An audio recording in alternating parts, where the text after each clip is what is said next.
ကိုအာလာတွေဟာဩစတြေးလျမှာရှိတဲ့သစ်ပင်တွေပေါ်မှာနေထိုင်ကြတဲ့တိရစ္ဆာန်အသေးလေးတွေဖြစ်ပါတယ်လူတွေကသူတို့ကိုကိုအာလာဝက်ဝင်လို့တစ်ခါတလေခေါ်တတ်ကြပေမဲ့တကယ်တော့ဝက်ဝင်အနွယ်ဝင်တွေမဟုတ်ပါဘူးသူတို့ဟာသားပိုက်ကောင်နဲ့ဝမ်ဘတ်တို့လိုမျိုးအိပ်ပါတဲ့နို့တိုက်သတ္တဝါအမျိုးအစားဖြစ်ပါတယ်ကိုအာလာတွေကိုဩစတြေးလျအရှေ့ပိုင်းနဲ့အရှေ့တောင်ပိုင်းမှာရှိတဲ့ယူကလစ်တောတွေမှာအဓိကတွေ့ရတတ်ပါတယ်သူတို့ဟာဘဝသက်တမ်းတစ်လျှောက်လုံးနေပါကိုသစ်ပင်ပေါ်မှာပဲဖြတ်တန်းကြပြီးမြေပြင်ပေါ်ကိုဆင်းခဲ့ပါတယ်သူတို့ရဲ့တန်မာတဲ့လက်မောင်းတွေထက်မြက်တဲ့လက်သေးတွေနဲ့ကြမ်းတမ်းတဲ့ခြေဘဝအသားပြားတွေကသစ်ပင်ပင်စီတွေကိုမြဲမြဲကင်တွယ်ပြီးအလွယ်တကူတွေ့တက်နိုင်ဖို့ကူညီပေးတာပေါ့ကိုအာလာတွေဟာယူကလစ်ရွက်တွေကိုပဲအဓိကစားသုံးကြပါတယ်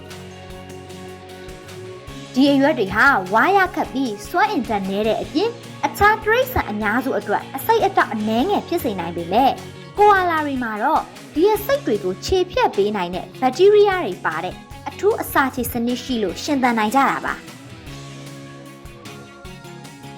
ဒီအစာကနေစွမ်းရည်အနည်းငယ်ပဲရတဲ့အတွက်ကိုအာလာတွေဟာဖြည်းဖြည်းပဲလှုပ်ရှားကြပြီးအချိန်အကြာကြီးအနားယူခြင်းဖြင့်စွမ်းရည်ကိုခြွေထားကြပါတယ်သူတို့ဟာတစ်နေ့ကို18နာရီကနေ22နာရီအထိအိပ်ဆက်တာဒါမှမဟုတ်အနားယူလေးရှိကြပြီးအချိန်အများစုကိုသစ်ပင်ပေါ်မှာပဲစားလိုက်အိပ်လိုက်နားလိုက်နဲ့ဖြတ်တန်းကြတာပေါ့ကိုအာလာအကောင်ပေါင်းလေးတွေကိုဇိုဝီလို့ခေါ်ပါတယ်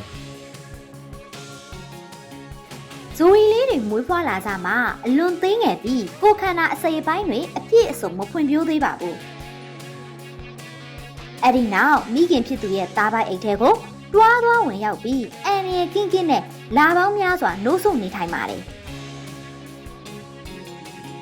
ကိုအာလာတွေဟာဩစတြေးလျရဲ့တောရိုင်းတိရစ္ဆာန်တွေထဲမှာအရေးပါတဲ့အစိပ်ပိုင်းတစ်ခုဖြစ်ပေမဲ့အခုအချိန်မှာတော့တောပြုံးတာတောမီလောင်တာရာသီဥတုပြောင်းလဲတာနဲ့လမ်းမတွေပေါ်မှာကားတိုက်ခံရတာတွေဟာသူတို့အတွက်အကြီးကအန္တရာယ်တွေဖြစ်ပါတယ်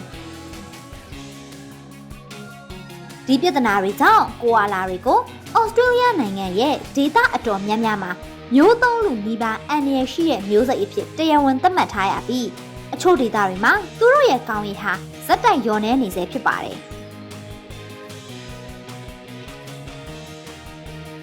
သူတို့တောရိုင်းထဲမှာဆက်လက်ရှင်သန်နိုင်မှုအတွက်သူတို့နေထိုင်တဲ့ယူကလစ်တောတွေကိုကာကွယ်ဆောက်ရှောက်ပေးဖို့ကအရန်အရေးကြီးပါတယ်။